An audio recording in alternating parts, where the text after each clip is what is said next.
Good afternoon and welcome to Red Cloud's 2022 Pre-PDAC Mining Showcase. We would like to thank the CSC for sponsoring this session. My name is Alina Islam and I'm a Senior Research Associate here at Red Cloud Securities. Next up, we are pleased to host West Mining and have with us Nick Houghton, CEO of the company. Nick, you will have 15 minutes for your presentation followed by a 5-minute Q&A session. Attendees, please feel free to submit your questions using the Q&A link, and at the end, we'll get to as many as we can. With that, Nick, I'll turn it over to you to start the presentation. Alina, thank you very much, and I'd like to welcome everybody to West Mining Cove presentation. I'll talk very quickly. It's speed dating. I want to go through what we have and what we've achieved this year, last year, going forward. We have the cautionary statements that we're all familiar with, and please let's move on from there. So let's quickly give you an overview of West Mining. We formed the company approximately 18 months ago with the idea of finding excellent gold copper projects. We were very lucky to bring under the umbrella the Kena Gold Copper Project, which at that particular time was Daylight, Athabasca, and the Kena Project. And what we did is we've combined all three together to call them the Kena Project. We also have Spanish Mountain and the Yunka Gold projects, which are early door preliminary work. And then most recently, as we see here, we had the look to bring in an excellent property over in Newfoundland, the Blue Cove property, which actually is a copper project. So let's move forward.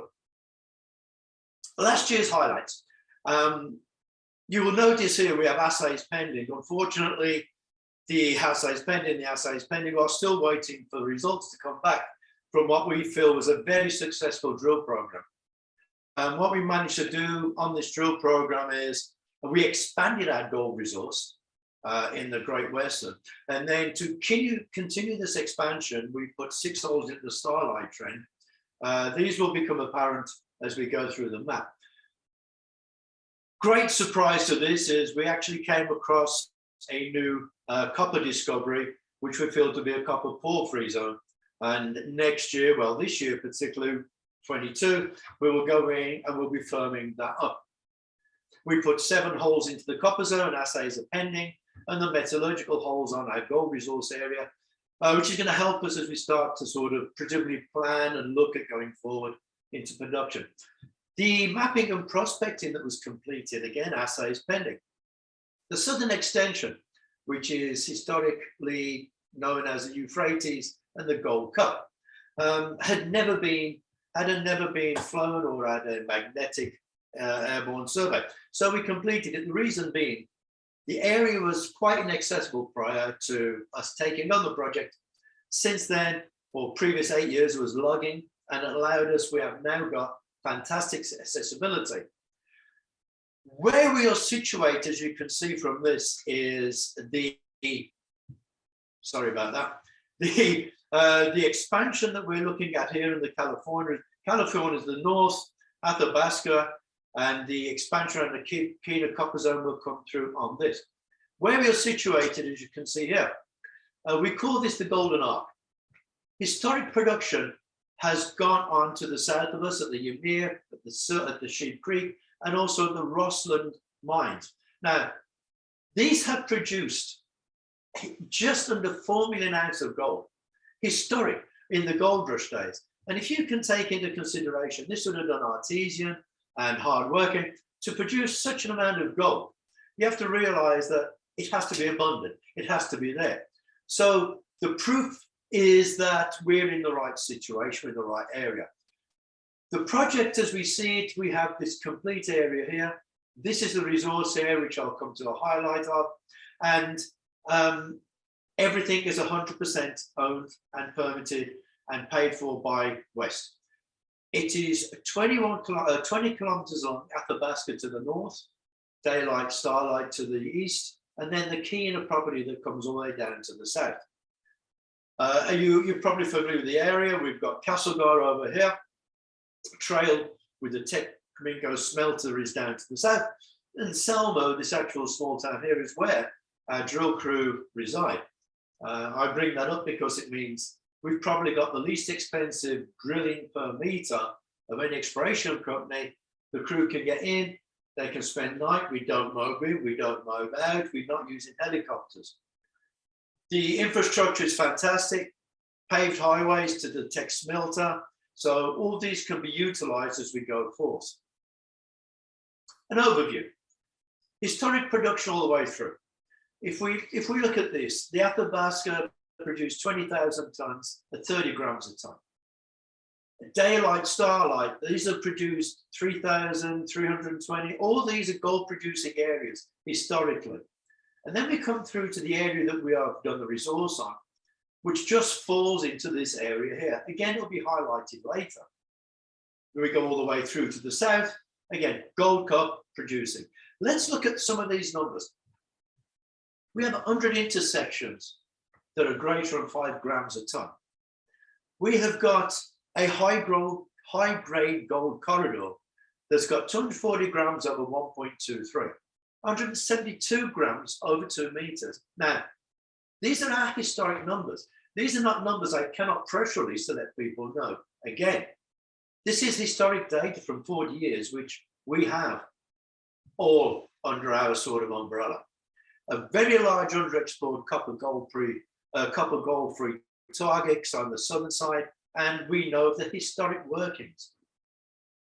So let's look at the 43101 resource, which we updated May of last year. We've got 3.3 million indicated ounces, inferred and indicated, apologies. We have 2.7 on inferred and 561,000 indicated. Now, I can agree. People say, well, you're using a low cutoff. Yeah, if we want to go to half a gram, we are still coming in at approximately 1.7 million combined, inferred and indicated. So why do we use 0.25? As you'll see at the further slide, the mineralization runs throughout the project. It's not high grade, it's not that, it is throughout the project. And so in discussion with the independent lady who did it, so she went, we can call it in, we can put it under this. So let's see where this resource comes.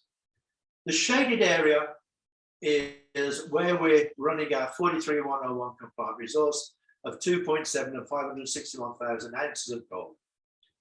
As you see, this area is only about 12% of our entire project. It extends past the little parameters of the north, all the way down to the south. You can tell from the mag airbornes, the property itself follows our trend. So why don't we look at some of these numbers here? We've had over 100 meters at 1.6. We've had 152 at 103, 186 at 101. These are all a gram per ton higher numbers. And these are not small widths. These are not just sniffs. These are decent widths. And this is what we have to get the public to understand, that the potential is huge with Kina. It's just historic. And again, they have to find this information. Now, I will just show you quickly Gold Mountain through to Kina Gold, this area here. Remember, Kina Copper we'll come to later. So this is the area highlighted. Gold Mountain down to Kina Gold. Plan viewed, long section. We want to look at this Kina Gold, this Gold Mountain. It's a 300 meters trend. Now, it is open at depth. It is open at width. We see in this olivey colored, I'd like to call it, rendition, we're looking at that 0.25 grams per ton. As you can see, it's all the way through. Then we have half a gram ton, great proliferation, and then we go into 1 gram per ton. What does this tell us? Well, what this tells us is the mineralization runs all the way through. This 300 meter trend here is in fact itemized through this high grade gold corridor that we identified through the shoulder period of November and December. If you look at the yellow blocks, we look at the red blocks, we're looking at 10 grams a ton and 5 grams a ton. This is only over a 300 meter trend. This is open.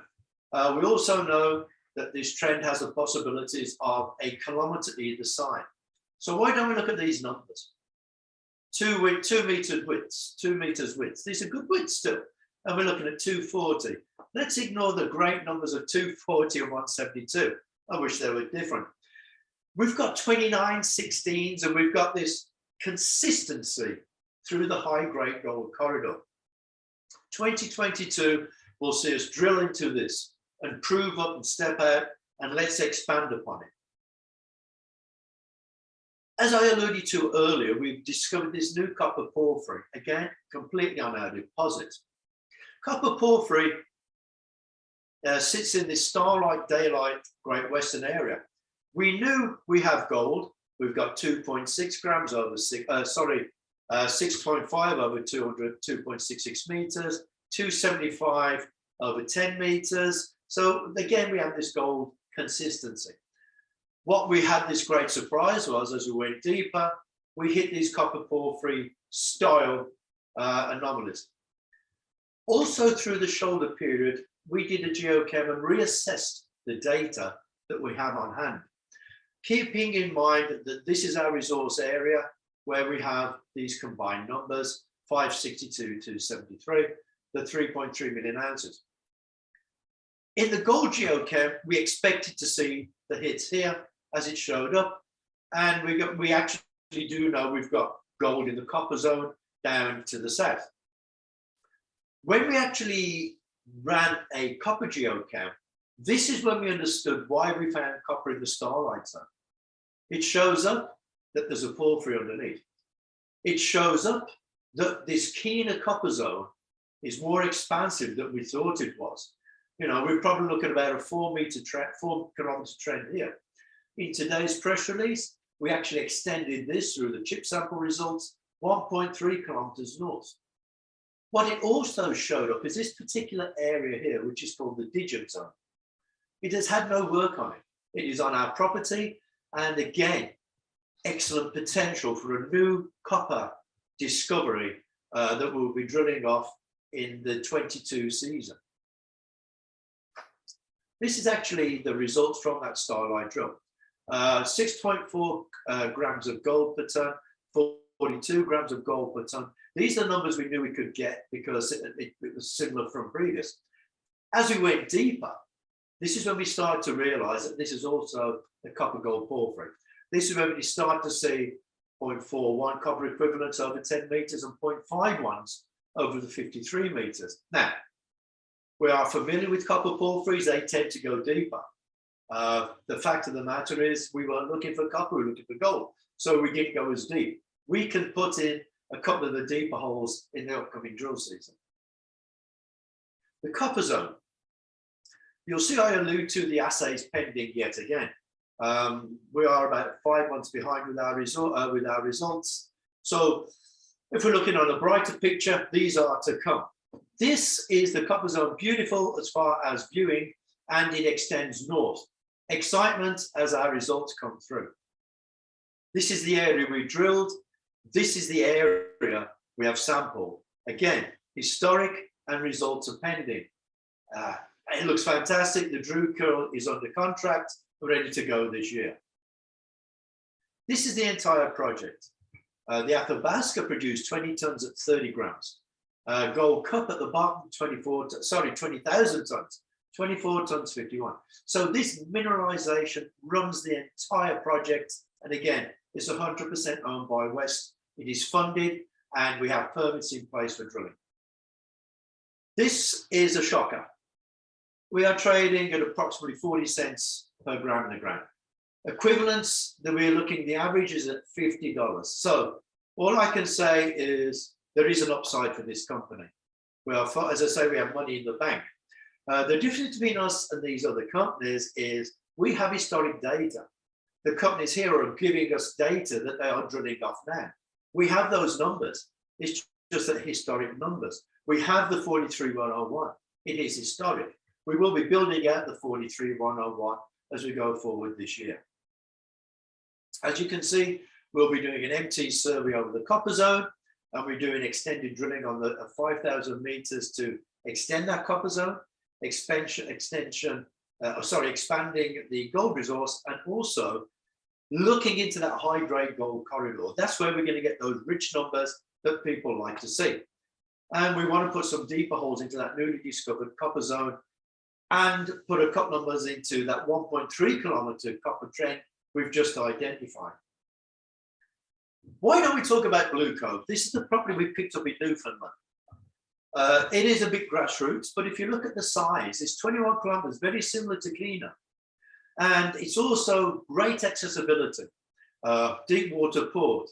And what we've got with Blue Cove is it has had no work done to it. We're going to jump, and there we go. So it is grassroots, but the information we have on it is the copper showings all the way through, new copper showings, high numbers. You know, we've got 0.48 copper. We know that we've had some higher grab samples. So this season, it's not going to take away from the Kena project. This particular project comes with its own geological crew who are very familiar with it. We'll be going into the project, and we know that this is going to be exciting. This is going to give us some huge blue sky for the company. If we look at the outcrops and the exposed faces that we see over there, and particularly the host rock, looking at calcite and bornite, we know that these rocks are high percentage copper bearing. This is part of building the portfolio, building the company. We all know that copper has been strong. We all feel that copper is only going to get stronger. So if we look at the company itself, we have the stronger copper exploration, plus we have 3.3 million ounces of gold inferred and indicated. It's a very strong basis. We don't worry about myself. I've been around the block. We have a very strong board. I have had people with Andrew, Alex, and with Luke I can lean upon. And with Mirko and Lawrence, we have a fantastic crew to back me up. Now, issued outstanding, money in the bank, warrants. Please, we're under a tight schedule. Is there any questions, Alina? Nick, yes, thanks for a great presentation. So just a couple of questions here. You talked about upcoming exploration towards the northern end of the Kena project, so where the current resources are and where you see mineralization right now. But what about exploring the southern part of the property as well? Well, what we'll be doing with the southern part is we did prospect and we did sampling. We actually do know that it is mineral bearing. As far as drill programs for the time being, there isn't any sort of, we're not looking to put a drill program into that particular area as such. It needs a little bit more analogy, shall we say. We need to look a bit more data. So the drill program per se will be going deeper into the copper zone. We want to put 1,000-meter holes in there if possible. Again, drill crews coming back. They're very familiar with the land and very familiar. We can hit the ground running. Again, expanding that gold corridor. The southern area bears fantastic opportunity, but it would take, you know, a bit more data knowledge to put in the ideal areas for that drill crew. Accessibility is there. There's no problem to get in there. We want to concentrate on expanding what we have. All right, great. What about your other properties, Nick? Any exploration plan there for 2022? Yeah, what we'll be looking to do is the Juncas and the Spanish Mountain. We actually did assessment reports on those last year. We'll be looking hard at that. With the Blue Cove, the Newfoundland Copper Project, we will be doing field work. We'll be doing trenching and sampling. And obviously, we'll have to wait for the results to come back from that to see where we want to take that program going forward. And so we can operate in those two jurisdictions. We can go east to Newfoundland, and we can go west to British Columbia. They're two separate crews. One is not going to take away from the other. They can run concurrently, and they're both funded to push forward.